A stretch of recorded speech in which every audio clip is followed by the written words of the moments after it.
Good morning, bro. How you doing? Thank you for joining 12 Faces of Sober Speaks podcast on a Saturday. We gonna get this started here in just a second. But since my guest hasn't came in yet, let me type in a couple things. 12facesofsober.com. You can get a copy of 12 Faces of Sober, signed copy, as well as you can get not this particular t-shirt, but you can get 12 Faces of Sober t-shirts. You can get hoodies.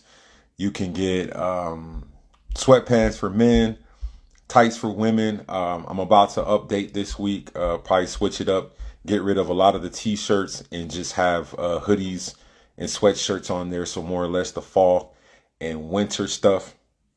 But today's guest is Jessica, a really nice person in the sober community that I met about a month ago. She puts out, really great content, motivating a lot of people, and she's she's a founder and certified life coach of Bottomless to Sober. Actually, is an author as well. Got a chance to read something that she had put out in a magazine a couple years ago, and she also was the Kentucky Teacher of the Year in 2019. So let me see if she's ready to join.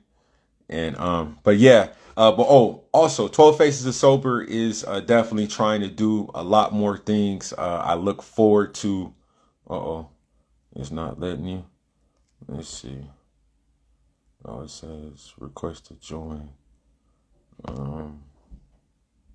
Maybe that'll work.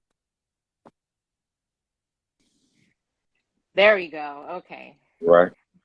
Good afternoon or good morning to you. How you doing? I'm good. How are you?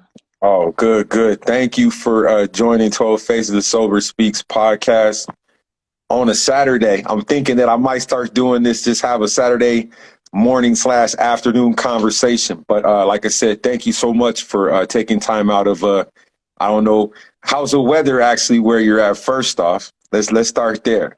Oh, right. So I'm in Florida. I live in the Tampa Okay. Bay area, and Hmm. thankfully it's sunny now, right? It's been a hell of a weekend. I'm grateful that I'm okay. Where I live, everything is okay. But yes, it's now steady. Okay. And then also, ladies and gentlemen, get your questions together. So if you have questions during the podcast, don't hesitate to ask. We'll definitely try our best to get, answer them as we're going through the interview. But first off, I'm very glad that that you are safe. And I know that I still have people out there. My brother, he lives in Orlando, and he was saying how he couldn't Yeah. even get out of his apartment. And Yeah. he Yeah. stays like down the street from the airport, and I was just like, oh man, like that's insane. Seeing alligators just swimming by down the street, like very interesting. Yeah. Just with walking my dog, like the past few days when it was bad, I was very careful because there's a lake like right down the street. So I was Okay. like, I don't want the water to rise and have something crawl out of the water because you just never know. You just never Hmm. know. So yeah, I'm not surprised that they were dealing with that. And I know Orlando got hit surprisingly hard. So Hmm. Most definitely. All right, so we're gonna go ahead and dive into the interview. Like I said, welcome, ladies and gentlemen. This is 12 Faces Sober Speaks podcast. This is episode number 58. I am your host, Kenneth Watson. Very fortunate and thankful to be sober today.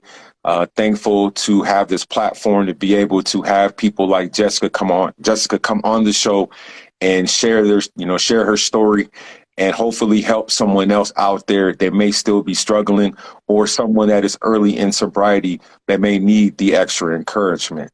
So, like I said, Jessica, once again, welcome to 12 Faces Sober Speaks podcast. thank you. Thank you. Well, thank you so much for Okay. inviting me. I'm really excited to just be able to have a good conversation and share a little bit about myself. So, yes, so my name is Jessica Duenas. I currently live in the Tampa Bay area, originally from Brooklyn, New York, but I lived in Kentucky for 8 years, which is like my second hometown in Louisville. I was famous. I was a state teacher of the year in Kentucky, but the crazy thing about being the teacher of the year in Kentucky is that I was also drinking a fifth of alcohol a day.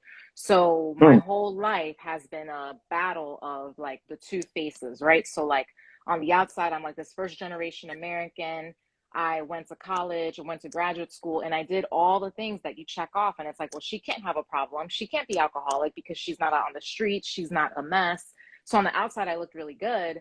But what was happening was that my alcohol was escalating a lot from the time I started drinking, which was when I was a freshman in college, up until almost 2 years ago when I finally quit in November of 2020.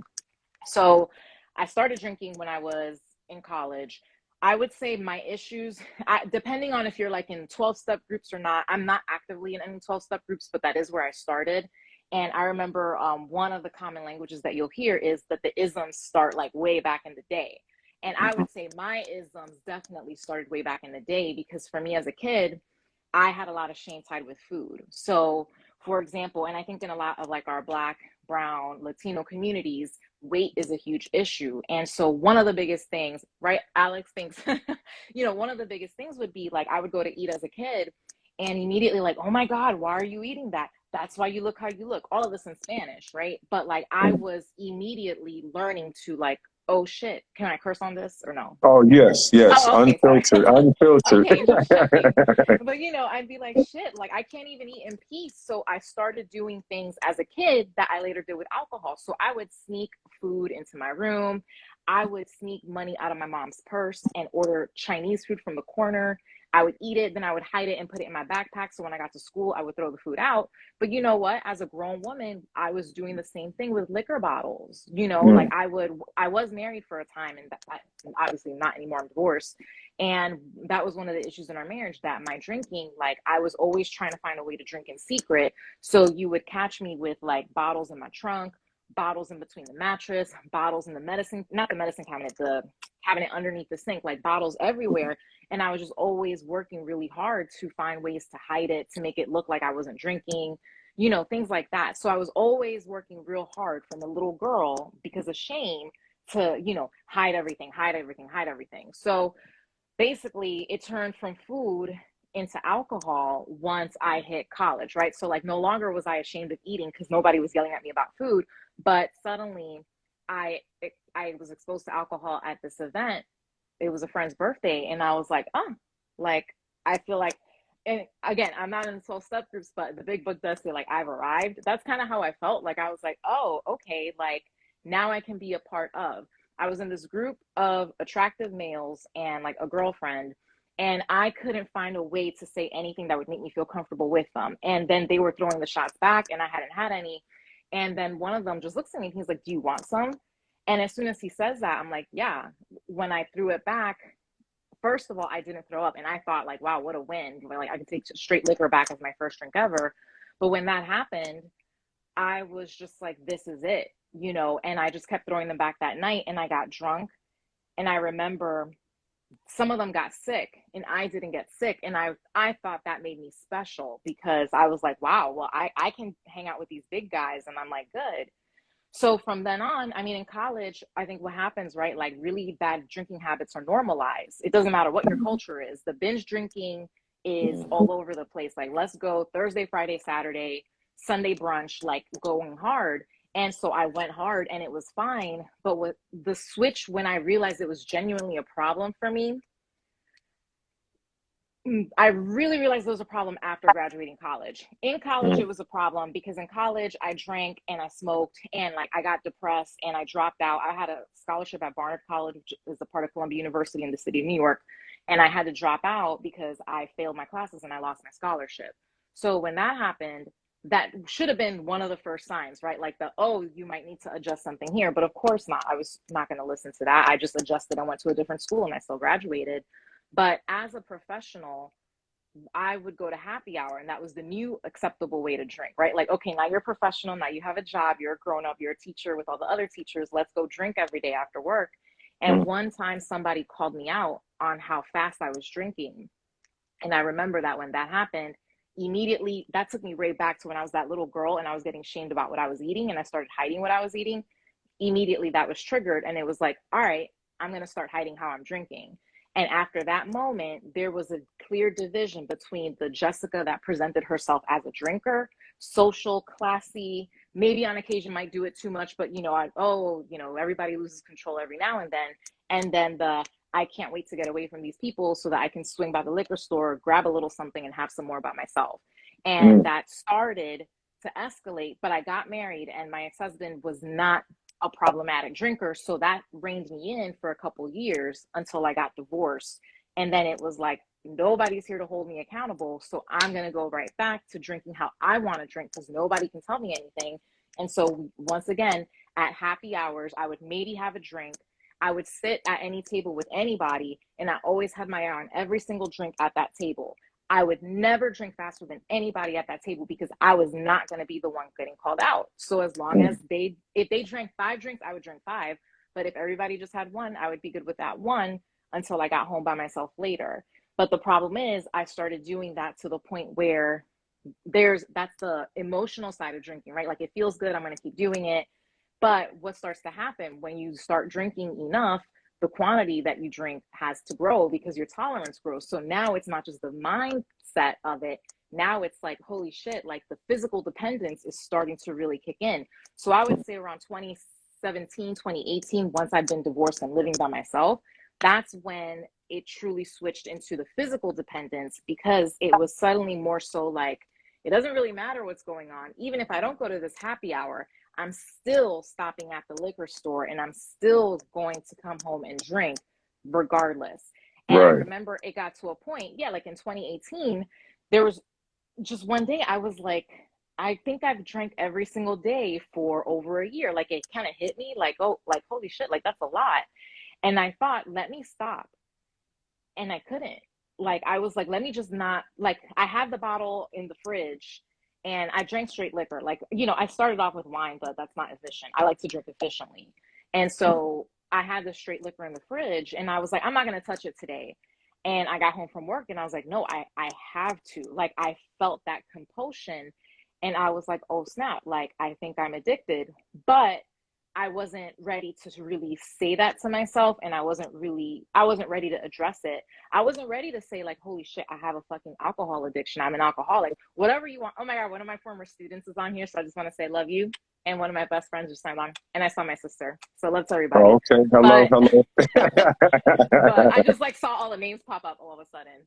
Okay. And when I realized that I had a problem, I was really just ashamed because I was like, that's not what we do.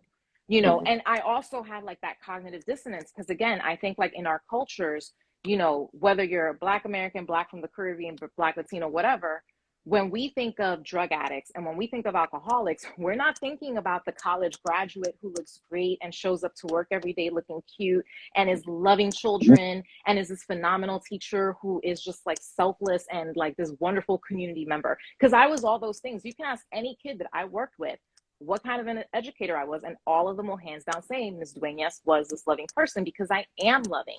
I Mhm. can be a loving person. I can be this loving, nurturing, selfless person, and I can still have an addiction to something. And so for me, that's where I was struggling. Like I wasn't ready to ask for help because I didn't understand where I fit in. Because no, for my family, if you were a quote unquote alcoholic, there's plenty of them in my family, first of all, and almost none of them will call themselves that because they still have a job, because they still pay some bills. So no, you can't have an alcohol problem because you're fine. The only people in my family who have been openly accepted as being quote unquote alcoholics are the ones who have basically died as a direct result of their drinking. But it doesn't take having to freaking die to have a Mhm. problem. Like you don't have to Right. get to that extreme. And eventually, because I wouldn't accept that I had a problem early on, I got to that extreme. Like I practically had to die to accept that there was something wrong with me because I was stuck in this narrow box that like our families and our like generations before us set. Like nobody wants to talk about mental health. Nobody wants to open up about like, wow, like so and so seems to be struggling every now and then. Like maybe she should go see a therapist. Maybe she should see a psychiatrist. Like what's happening here? Those conversations don't happen. And when those lines of communication to talk about our feelings aren't set up, you know what? I lean on my own guidance or I lean on my guidance of me and my friends. And that's nothing. Like what's a 19-year-old going to help another 19-year-old with? Like nothing. Right. And I'm blessed. Like my sister has always been there for me to this day. And I had her, but because I was ashamed, even having a person that I can trust and talk to, I would never be fully honest because I valued her so much, I didn't want to have her think that there was something wrong with me. And so there's just so many lies that I would put forth all the time just to pretend like everything was okay. But this shit is, it's hard, as we know, like the stigma, it's a killer. The stigma is a killer. And it wasn't until, like I said, things hit. I'm like, my story's all over the place, but it wasn't No, until it's things all hit the good. fan that No, like it's all I good. realized, thank you, that I had to just like come out and be open about it. So kind of going back into the whole I'm realizing I'm addicted, it would start affecting like my dating choices. Thanks, Brandy. It would affect my dating choices. Once I realized that I was drinking so much, I would, and I was divorced, I would date anybody who could let me drink how I wanted to drink. Mm. So, I wasn't necessarily looking for a quality prospective male partner. I was like, if you could see me throw back several drinks of straight liquor with a splash of something in the night and not say anything to me, then we were going to spend a lot of time together. And and and that's how like my dating life. Another one of my lovely students just signed on. Hi, Maurice. And that's what my dating life was, and it was chaotic because Mm. again, I would go into school and ask any of the kids that I taught. I was on point, loving, kind, very patient. I mean, I won an award. I was that good of a teacher that I was named the top teacher in the state of Kentucky in 2019. I had drank a That's fifth of alcohol the night before I got that award, and I was shaking holding that trophy because that's how horrible it was. But mm. I didn't doubt my skills. And if I walked into the classroom today, I would still do a phenomenal job. I won't do that anymore. That's in my past. But, I knew how good I was. I knew how good I was, and I still do. But you can be the best at anything and still have an addiction to alcohol, still have an addiction to drugs, food, whatever it is. Like, it, it's kind of like that, the sober imposter syndrome that I've talked about. If any of you follow me on Instagram, you can see I have some posts about it like a while back.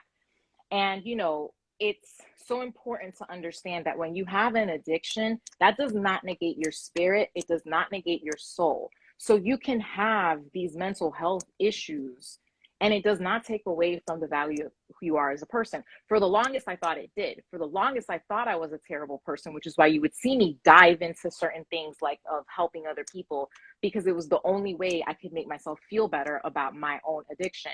So I was going to be the best teacher. Hell yeah, because I felt like I was a bad person. Now, today, I would still be the best teacher because I am that good, but it wouldn't be because I'm trying to make myself feel better about who I am. But in those times, I would dive in to do anything to look good on the outside, to feel better about who I was. And I feel like that happens a lot. It happens a lot to women. It happens a lot to Black women. It happens a lot to Latina women. In my family, it happens a lot. Like, you have to keep putting up this front of being the best, and no matter what, like, you're just strong and you're just strong, even if you're breaking down. And those are breeding grounds for things like alcoholism, things for addiction, because you got to pretend to be good. And at the end of the day, like, who do you lean on? You have no one to lean on because you're the strongest one. So then you just drink to, Mm. deal and cope with it. So ultimately, my last year of my drinking is the journey of me finally getting to stop. And like I said, in 2019, I was diagnosed with alcoholic liver disease. And I remember I was getting sick. And if you were, like I said, some of my students are on here. If they remember, I would get sick a lot and I'd have to go to the bathroom, or like the principal would have to come and cover my class because I was throwing up all the time because I had alcoholic liver disease. My liver was swollen, it was fatty. I was probably, I don't know how far away from getting cirrhosis, and thank God I didn't. But I remember I went to the doctor, and I have a post with those lab numbers too, and it's crazy. And I was like, holy shit, I need to do something different. I need to stop. So I went to rehab in secret because nobody could know that there was something wrong with me. And I just said that I had gotten the flu, and I went into a rehab facility for the first time, and they detoxed me, and it was great. But I walked out of there not Mm. admitting to anybody that I had a problem, not telling anyone that I was struggling, not telling anyone that I was dealing with this liver disease that I was going to try to secretly address. So I was setting myself up for failure regardless. So in that time, I was going to AA meetings at that time. And so, I connected with some people, and that was helpful. And, I have some amazing friends that are still in AA, and I owe so much of so much gratitude to the program. In that time, I also met my boyfriend. And again, nobody knew the depths of everything that was going on because I was always so good at putting up a front. And I knew he was in AA, but his drug of choice was opiates. And I have that issue sometimes. Like sometimes, addiction is addiction, and 12-step programs, you have NA, you have AA. And sometimes I'm like, well, shit, like if you're really addicted to drugs, why are you calling yourself an alcoholic and in a program that's just for alcohol? That's a whole Mm-hmm. other conversation. But Mm-hmm. sometimes I feel like I've seen a lot of people die in overdose in the past 2 years who very firmly call themselves alcoholics when like they didn't give two shits about a bottle of alcohol. And sometimes I'm wondering, like, damn, like, was that misguided help? I don't know. It's the past. But the point is, that's where I met him in Alcoholics Anonymous, so he was not an alcoholic. But of course, I mean, shame, like I said, I'm the queen of shame. So I didn't tell anybody that he was addicted to opiates. I just said he was an alcoholic. He called himself that. I was going to respect that and call him that too, knowing in the back of my mind that there was that there. And I remember, like, I had a conversation with a mutual friend, and I was like, man, what would happen if he relapsed? I remember very early on, I had that conversation, and I was like, man, that would be bad, Mm-hmm. because obviously we all know what's going on right now. Like, you go out on the street, everybody's overdosing from fentanyl. People who aren't even looking for fentanyl are dying from fentanyl. So That, that's what I was thinking. But I was like, I'm a forever optimist, somehow. And I was like, you know what? It doesn't matter. He is and he was this wonderful, loving human being. If you go to my website, I have a memorial page for him. You can learn more about Ian. He was this beautiful individual who did struggle, and he did pass away. Like, spoiler alert, he did. But he cared a lot about other people. He was very open about his story and his struggles. He served in the military, and that's basically where his addiction came from an injury. And so after he served in the military, because of course veterans get shit support, he got addicted to opiates and was just struggling. And so when we met, he was sober, but the pandemic hit. And as we know, overdose rates, relapse rates, all those shot up. So when COVID hits, we basically lived together. And, things were fine in the beginning because, the beginning of the pandemic is weird because, if you got to stay home, yes, it sucks to be stuck at home. But also the nice thing, if you had somebody that you were like falling in love with, that was a nice cozy time despite all the fucking chaos everywhere, right? So things felt really rosy and dreamy, and it was like really happy, and we were like making these grandiose plans. And things just felt like, wow. Like, to me it was like, wow, I'm finally getting what I want. Finally, finally, finally. And then one day he didn't come home, and he was so communicative. So for him to just suddenly like do something weird without telling me was like unheard of. So I texted him, he didn't answer, and he hadn't moved out of his apartment yet. Like, he still had the keys to his apartment. And so I was like, let me go over there. Yes, military does get shit support. And I was like, let me go over there and see what's up. And, when I found him, he was high. And of course, anybody who's watching who has relapsed, we know how fucking horrible it feels to relapse. And that feeling when that first person comes across you, you feel like you're the trash, like you feel like you're the mm-hmm. worst human being. And you could see it, like as soon as he opened the door and I saw that he was high and he saw me like in shock because I had never seen him under the influence, he broke down. And then at that point, it was like, okay, well, what can we do? Like, are we going to get you in the hospital? Like, let's go, let's problem solve. But unfortunately, it just spiraled. And so he lived for another 3 days. But I found him dead in his apartment. Like, same scenario. Like, he said he was going to come back. When I went to look for him, nothing, knocking on the door, nothing. And then a neighbor called 911 on me. And of course, the conversation, oh, there's a tall Black woman like banging on the door. It's like, oh, that helps. Thanks. In Louisville, Right. Kentucky. Like, I was like, thank you. I Yeah. appreciate that. Mm. And the police, when they came, they were able to get in and they found him and he was gone. And, and that I drank, like, the coroner came, his mom came, they took the body away. Like, I saw him, he was blue, it was awful. And then literally as soon as the coroner came and took him, like, I went to the liquor store and I relapsed. Like I grabbed the bottle. And then it was crazy too, because again, this is why you have to have somebody to lean on, because I had called my sister and I told her, I was like, Ian died of a drug overdose. And basically, everybody's reaction was like, what the fuck? Like, how? Because I didn't tell anybody the truth. I didn't tell them that that was his struggle. And then when he had started to relapse a couple days before, I didn't tell anybody. I told like his mom and I told maybe his brother, but I didn't lean on anybody when, like, here's my partner who I'm falling for, and he's desperately sick and I'm not getting support from anybody. So I completely had set myself up for a relapse myself. So I relapsed. And then after that, it was just 8 months of in and out of hospitals, in and out of hospitals. I mean, I did like, I was, either in 3 night stays, 5 7-day detoxes. I did a 5-week program. I had to stop teaching altogether for the rest of that school year and like take family medical leave. And even after the summer and I went back to teaching, like I was okay, but I wasn't right. I still wasn't right. And so I had my final relapse. My final big relapse was actually around Halloween. Yeah, end of October. And I ended up at a hospital down here in Tampa. And finally, like, you get tired after being in and out of hospitals if you have been, or anybody watching. Like, it's exhausting. Relapsing is exhausting, which is why I never fucking kick anybody who relapses down, because they already feel like shit. You don't have to make someone who relapses feel bad. They do it, they already feel that way. And they offered a full psychiatric evaluation. And I was like, you know what? Sure. Because it's like I'm dying, but I'm not dead. And I can't keep living this way. And so I did the evaluation and the psychiatrist diagnosed me with bipolar 2 disorder. So bipolar 2 is basically manic depression, which means you get hit with major waves of depression, but you don't experience mania. So basically, and which made sense because I dropped out of college. There are times that I would miss like days of work at a time. I just couldn't get up and go.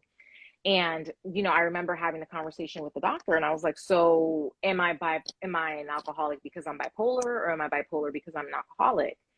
And, he was like, usually you can't identify which came first. And for me, all those symptoms start at the same time, right? Like I start to drink, then I get depressed, and then I drop out of college the first time and blah, blah, blah. But it's definitely a question I asked myself, like, if I had never touched alcohol, would I ever even have like developed these waves of like major waves of depression? Probably not. But that's not my story. My story is that I did, and that is my life as a result. So I consented to like getting on meds, and seeing how the medications could help me, because the psychiatrist, he was just like, well, people live life with bipolar disorder and they don't take medications, but you're just not steady. He's like, we just need to get you steady first and not drinking, and then, see how it goes from there. So that's basically what I did. And it took a couple of weeks for the medications to kind of like kick in and get me steady. But by November 28th, 2020, that is when I had finally like my last drink. And so after that, it has been a journey. I quit teaching. So my sobriety date is November 28th, 2020.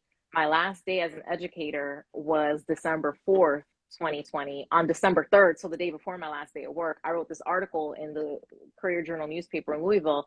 And I was like, basically like, hey, just so you all know, your teacher of the year has been struggling with this addiction for years, and I'm finally stopping it. And it's funny because I had that much confidence. I didn't even have a week sober. I think I had a couple days sober when I drafted that and I submitted it as a piece.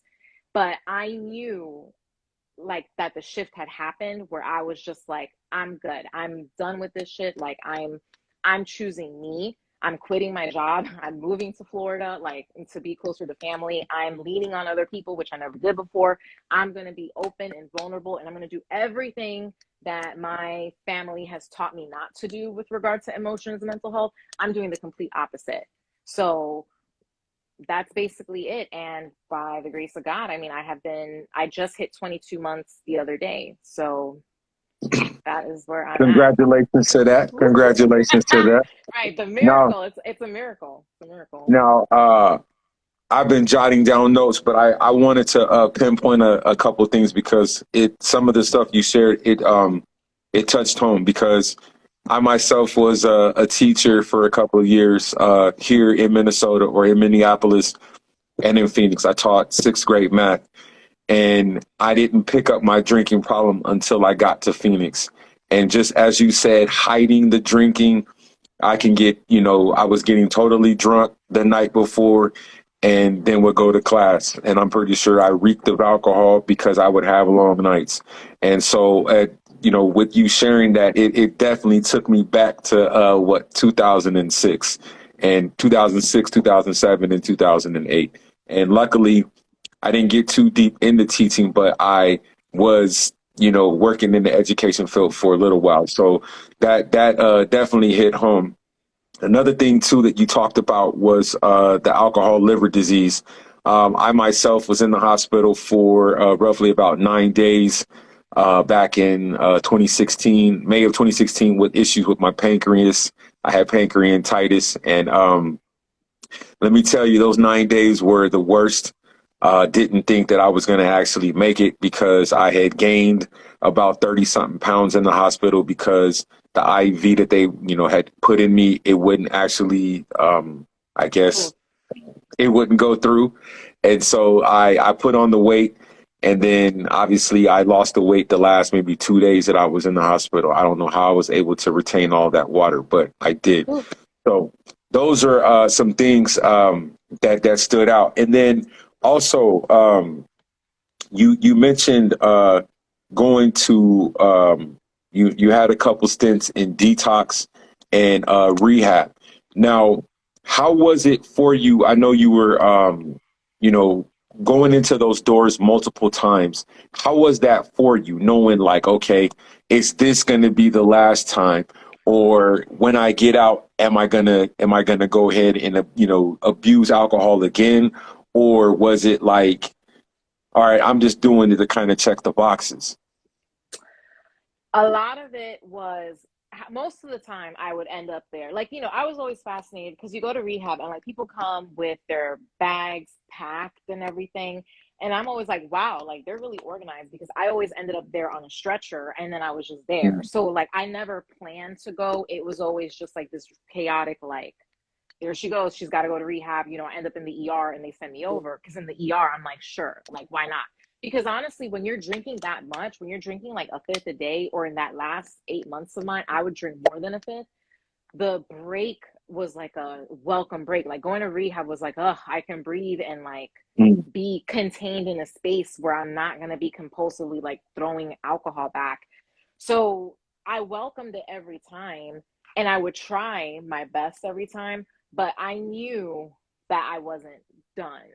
okay. Like I'm very good at looking, like checking off the boxes, and I know how to say exactly what people want to hear. So, you have those social workers in rehabs and they're just like taking notes and looking at like if you're ready to go home. And of course, I was always ready to go, but I mean, I can't tell you how many times I left those places and drank the same day, Yes. So I, I, I you I know, did the same thing. I know, especially yeah, up here in Minnesota. My give you not to cut you off, but in the very first time I went to rehab in 2008, got out. It was like December 2008. Got out in 2009.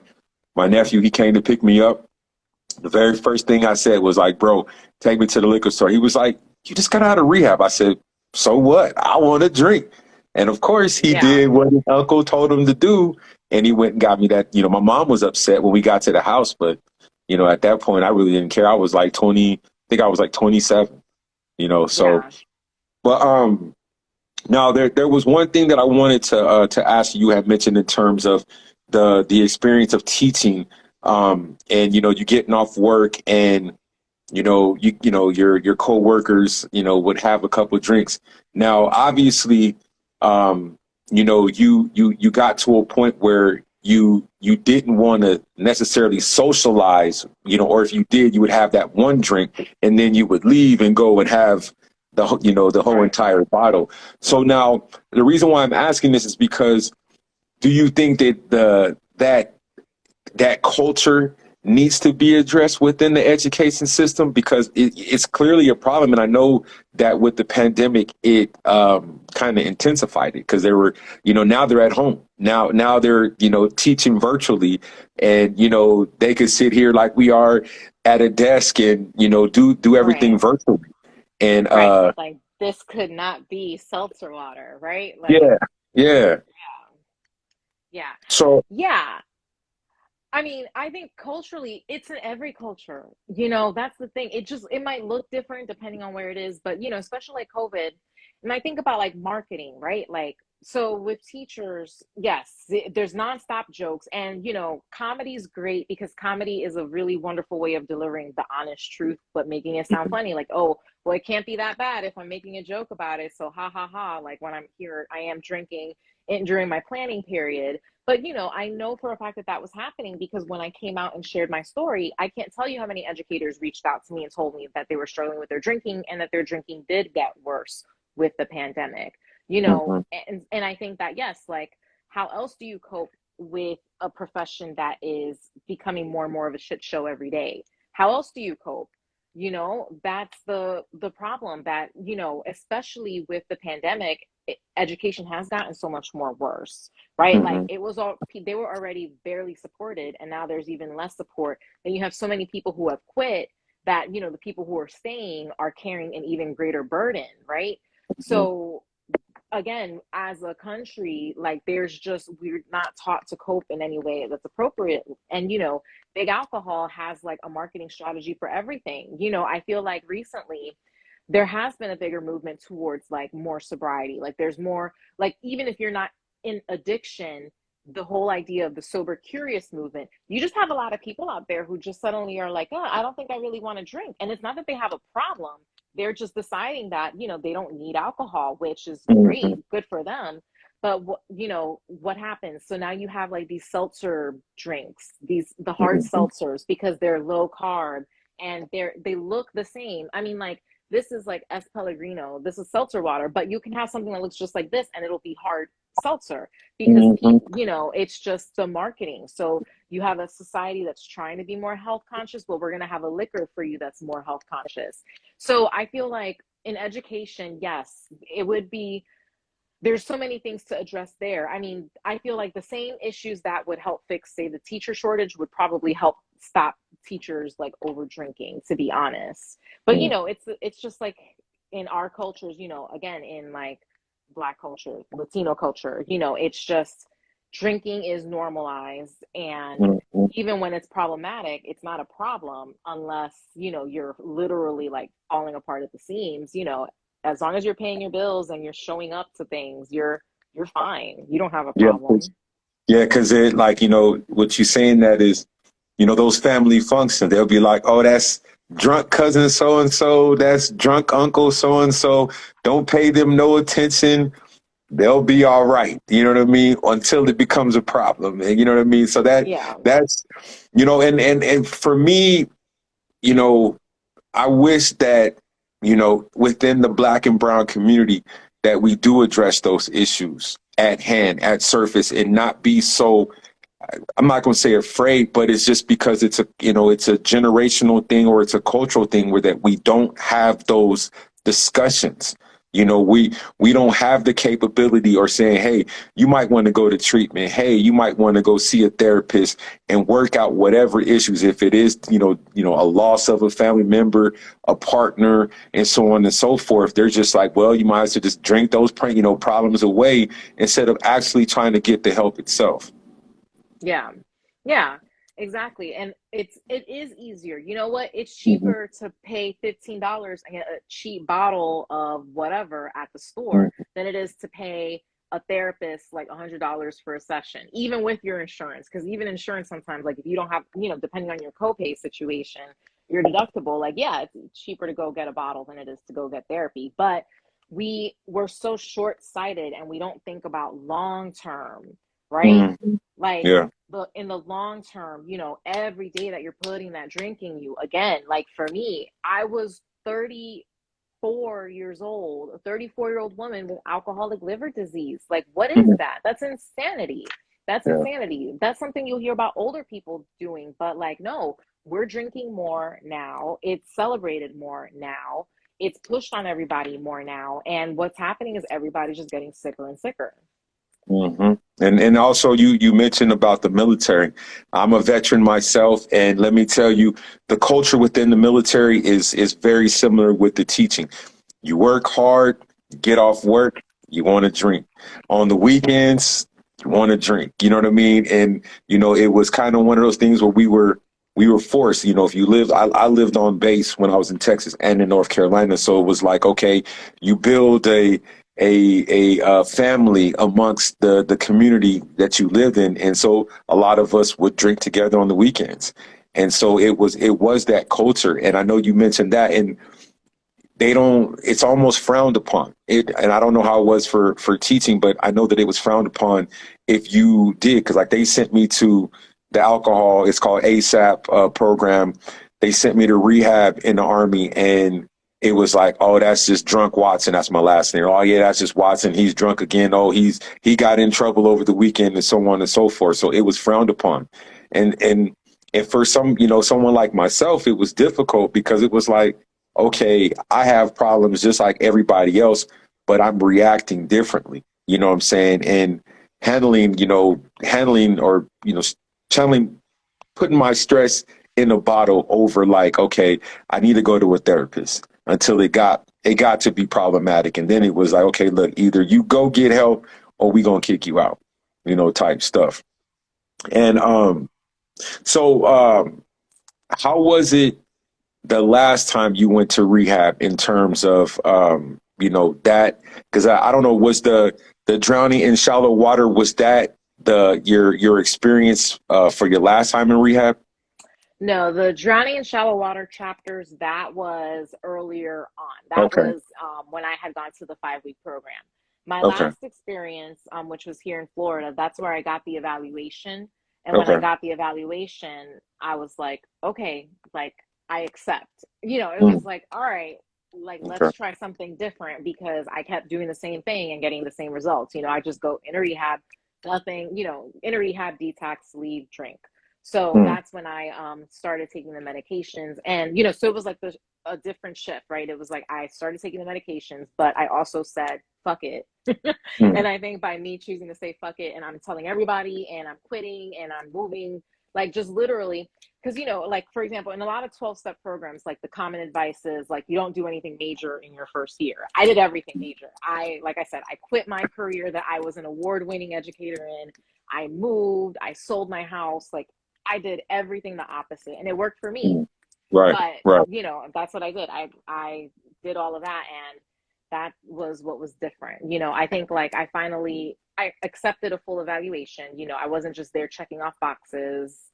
I was genuinely compliant. I was following along like for real this time. Okay. Now, I noticed on one of your posts that you mentioned something. What is sober imposter syndrome? Because you just mentioned something, um, and it kind of rolls together. But you did the exact opposite in terms of like when you first got sober. Because excuse me, that's exactly what I did. It was like, okay, I'm going to grad school. I traveled to South Africa. I was doing things that was like, should I be doing this? I'm going to a whole other country with college students that are drinking. That was their goal. But it was like, okay, I'm trying to get this experience. And so what is the your definition of sober imposter syndrome? Yeah. So sober imposter syndrome to me is the idea that you aren't really deserving of something that's happening that's good for Mm, you or good to you because you are a person with an addiction or in recovery. And so you think that because of whatever your history was, that you don't deserve any of the good things that are showing up. And to me, that's total bullshit because again, like the 3 points that I'll make when I talk about that is like, number one, your addiction does not define who you are as a person. Like, yes, we can do horrible things and there's history of folks like us making terrible choices, hurting people, etc. Like lots of terrible things happen, and I'm not negating that those things haven't happened. But at the same time, there's that, and then there's also you at your core. And you at your core, you can be this loving, kind person and still have an addiction. Like I said it earlier, I was and am loving. I am a kind, caring person. I love other people. I love seeing other people win. And I can also drink anybody out under the table. And like if I had one shot of alcohol right now, I'd want to drink the whole fifth because that's what I love to do. So the two can exist. But because I would drink a whole bottle of liquor and, you know, ransack a liquor store, does that make me a bad person? No, it doesn't. That's just a part of who I am, and it's something that I deal with, right? So that's the first part, that our addictions don't determine who we are. Number two is what is possible for other people is possible for us. So for example, like a lot of times, especially like when good things start happening as people start to get better, sometimes there's like you get uncomfortable by other people doing well, and it's like no, like other people doing well is just a sign that you can do the exact same thing, if not more. You know what I mean? So like we need to realize that when other people have these blessings, there's no reason why you can't have them. So stop thinking that because you were once fiending for whatever the hell you used to be obsessed with, that suddenly you can't accomplish great things. Because I remember I was on Red Table Talk in 2021. And I remember when I got invited on the show, I had this whole like, why would they want to invite me? I've only been sober 5 months. Why do they want me to tell my story when there's all these people in the world who've been sober for longer, blah, blah, blah. But you know what? My story is a valid story just as much as anybody else's. My 22 months today are just as valid as somebody else's 2 days. You know what I'm saying? Yes, comparison is a silent killer. And so essentially that's my second thing, that when we are in recovery, we can't worry about what other people do and think that we can't accomplish that. No, let other people be your motivators, because if somebody else can do it, you can too. And then the third thing that I always talk about with sober imposter syndrome is that the only thing, like really, the only thing that can stop you from accomplishing what you want to accomplish is you. The second that you stop trying to accomplish anything, then yeah, you're done. You give up, then yep, you failed. But like, for example, I am currently writing a book called From Bottomless to Sober, and I'm drafting it. Of course, there's all these things, right? Like, will I get picked up by an agent? Will anybody want to read it? Blah, blah, blah, blah. If I'm already letting all those thoughts stop me from writing it, then you know what? I'm right. I failed. Nobody's going to read my book because I'm not writing it. But as long as I keep pushing myself forward, then there's no losing as long as I keep trying. And it's the same thing with relapse. And I'll tell that to anybody who struggles with stopping. You know, I'll be like, once you officially stop trying, then yeah, you failed. But like if you relapse and you stop, then you're trying again. You know, and I say that as someone who was a chronic relapser, you know, like, I mean, I'm always fascinated by people who say that they stopped once and that was it for them. Definitely not my story. Not You mine either. Not mine either, for real. And so yeah, that's what's up with being on Red Table Talk. I That's know that was crazy. you took the surprise that I was going to ask you about. But yeah. So when was that? When were you on Red Table Talk? Yes. So that was in May of 2021 that we filmed. And then it aired like in July of 2021. And yeah, like there I was minding my business. I had like, you know, again, I was like 4 or 5 months sober, and I get this email from the producer saying like, oh, I came across like your website and we think that you might be like a great person to like come on the show. And they had Annie Grace, and then they also had Katie from the Sober Black Girls Club. That's also on Instagram, sober Instagram account. And they picked me. And you know, like Katie's been sober for years. Annie Grace is like has this huge elaborate program and is an author of a couple of books. And then I was like, and then there's me. But you know what? No. And then there was me. Like I had every right to be on that same stage, you know, speaking with Jada Pinkett, her mom, and Willow, like as anybody else. And again, when we get into these comparisons, that's when we diminish our light. And so, you know, Jeff, that's the thing with sober imposter syndrome. Like we can't let ourselves think that we're not deserving of better just because of our history. If you own your history, then nobody can use that against you. When people try to keep it a secret, like, oh, I used to do this, and oh, like, don't tell anybody, then that's when anybody can hold anything over your head and have power over you. But if you own your story, nobody has any control over you. And that's one of the things that I've learned. And it's really helped empower me to just like keep my head up, chin up, shoulders back, and just face the world. Mm. Yeah, so you're right. You are famous. So I'm definitely honored to have you on my show. Thanks. Thank you. Thank you. Thank you. So now what let's talk about your coaching services. Bottomless to sober. How long have you actually been a coach? So I started the practice 2 months ago. I mean, I've always helped people, right? Like we always help other people, but in terms of formally offering support services as a coach, it's been 2 months. And so Okay. like, I have like my ideal demographic, which is, women in recovery, but I've actually been working with all kinds of people. So I'm not like limited to women in recovery. I'm working with a guy right now, helping him with his writing actually, because that's his goal. So that's what I'm coaching him on. So really, it's essentially anything that somebody is just needing someone to help them be accountable, help them problem solve, help them move towards those goals. I'm there. Okay. That's what's up. Now, let me see. What else keeps you busy during this your sober journey? What are some things that you've picked up? Yes. So if you follow me, you can actually see my post today. It's like a progression of my, yes, hi Sabrina. So when I quit, like I posted today because it's a new month and I always encourage people like, what are you working on? What's something new? But also don't try to do everything all at once because that gets overwhelming. So, I have a picture of me when I quit drinking and I was in a certain physical shape. And then after a couple months of drinking, I naturally got in better shape, but I was like, all right, let me start exercising. So I started exercising. Then after enough exercise, which was like a whole year, so I decided to also now look at nutrition. Like some people will be like, I'm going to quit drinking and totally do like everything. That can be a lot. That can be a lot. I mean, if you can do it, good for you. But I quit drinking almost 2 years ago, and about a month ago, I finally cleaned up my eating. So just to give people a sense of like, you don't get all that done in one day, and that's fine. And so since then, I've also been like cleaning up my eating and my nutrition. So that's been keeping me busy. Exercise, I love it. It's therapeutic. I got a trainer. Again, you don't get sober by yourself. You don't go to the gym and injure yourself. You get somebody who knows what they're doing and they teach you how to do everything. I'm a firm believer in mentorship for all things. So, just that's pretty much what I've been doing. As I stated earlier, for those of you who were on earlier, my boyfriend passed, and that's how, one of my spirals set off. So I have found the courage about a year ago to start dating again.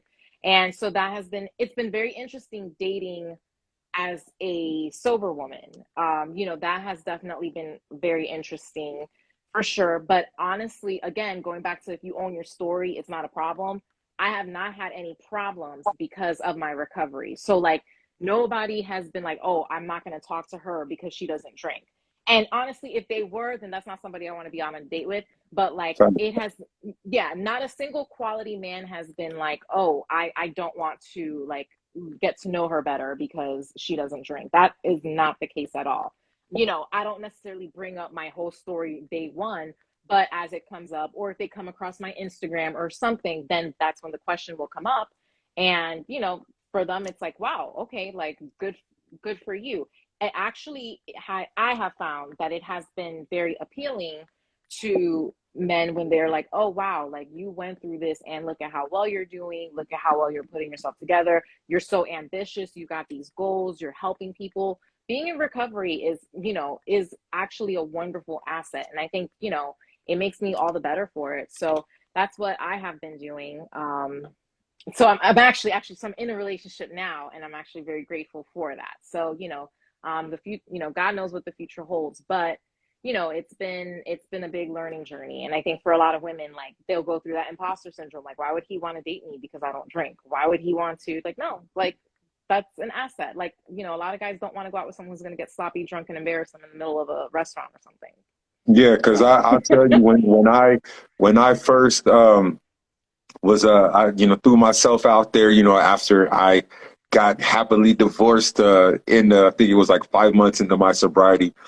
I put myself back out there, and I found, to me it was a turnoff because it was like, okay, well, why this guy doesn't drink? I'm like, yo, I don't drink no more. And I felt like, why do I need to go into detail when I'm trying to get to know you. Just know that alcohol at the time, or for a extended period of time was a problem. And now I'm trying to move forward and focus on getting to know you. And so I ran into that first year. That's why sometimes I tell people it's one of those sticky subjects in terms of trying to, put yourself out there in the first year as far as dating, because it can be a challenge, at Yeah. least as far as it was for me. And so Yeah. I didn't do it. I waited probably about at least another year and a half before I would even dare talk to a woman, because it was Eh, just like, go yeah. ahead. No, and that's a good point. So I will say, like I said, so dating, I did wait a year to Hmm. put myself out there. And again, Right. because you know what? If I match with you on Bumble and you tell me that you are sober and you quit drinking like 30 days ago, I'm going to look at you funny. Like, why are you on here? Because I Right. know what that's like. But if you tell Hmm. me, okay, it's been a year, 2 years, whatever, Hmm. and I'm sober, I look at that very differently myself. So Okay. I know that when I'm presenting myself to you and you swipe on my profile, if you see that I'm sober, hey, it's been almost 2 years. So like again, Hmm. nobody's relapse proof, but I can go Hmm. drink right now. Like I can get off here and go to the liquor store. But the point is that like, you know, it hasn't been an issue because I'm presenting it like it's, here's my journey since. It's not like I just stopped drinking and I'm trying to get a boyfriend. Like, no, that's a lot. So I Hmm. don't recommend that. But in my stage, it's like, yeah, I'm very confident about it. Like, yeah, I'm in recovery though, so it's all good. And then I got a couple more questions before we conclude.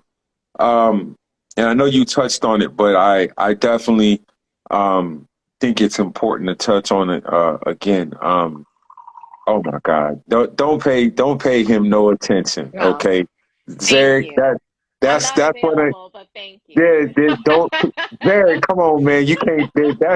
That's one of my buddies from high school. They like forgive him.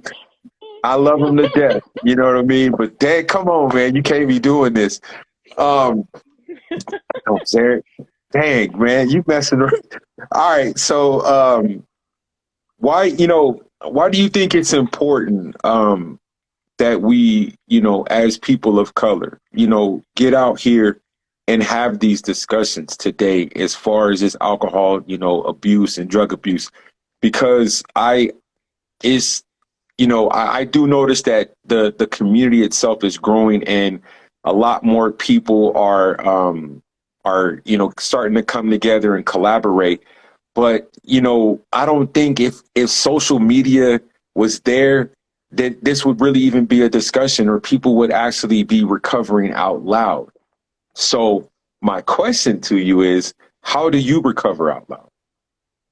Oh, I mean, it's who I am, like I post about it even when I'm doubting if I'm going to post, because there's times that I'll think like nobody cares, or like people are tired of hearing the same old shit, like we know she's sober. Like sometimes I'll think that, but I'm like, nope, I'm going to post something anyway. If it comes to my heart, that means God said I need to put it out there, Mhm. because there's always somebody who benefits. I can't tell you how All many right. times I've been like, no, I don't want to post something, and then I'll get a DM from someone who said, thank you, I needed that. And Mhm. that's all the affirmation I need. And people die silently because of the stigma. How many of our aunts, uncles, grandparents, whatever, we've seen lead these really unhappy, unhealthy lives because it's not okay in prior generations to talk about what's going on. You know, imagine the difference that it can make if, let's say, if a husband and wife, if the husband came home and told the wife, I'm having a bad day, versus the husband comes home and just drinks because he just needs to numb it. Like what a difference can that make in that family? Or again, I wasn't in an environment where I could just go and tell my mom, like, I'm sad. What would happen if I told her that? Go clean, depression, that's for lazy people, go blah, blah, blah, blah, blah. And what happened? I learned to not go to her and lean on my own best understanding, which again, as a teen, 20 something year old, that wasn't any good understanding to lean on. So for me, I recover out loud because I want people to know there's nothing wrong if you are dealing with whatever addiction that you're dealing with. There's nothing wrong with that because there's a solution. And the solutions might look different for different people, but exactly, we recover out loud so that somebody doesn't have to die in silence. And so if I can be this teacher, if I can be this model citizen and drink a fifth of alcohol every day to the point that my liver was rotting and be okay with myself and get better and heal, then that lets me know that you can too. Whatever your personal situation is, you can come out of that too. And somebody needed to know that, dang, Jessica, who went to school and grad school and had her shit together, really struggled like that. Okay, maybe I'm not crazy that I'm struggling too. Let me hit Jessica up, or let me Google some resources. Let me go to rehab. Let me do something. Oh, she went to rehab. Let me ask her about what that was like. Maybe I can go there too. Again, because we have these images of what it is to be a quote unquote alcoholic, a drug addict, what it means to go to rehab.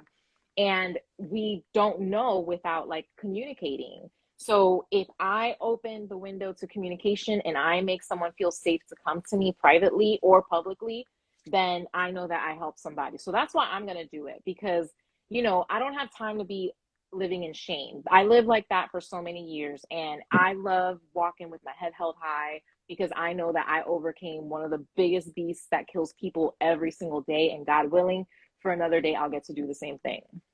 Okay. No, I know that I asked a few questions. Why? Because you answered a whole lot of stuff. And I'm trying to think, did I forget anything?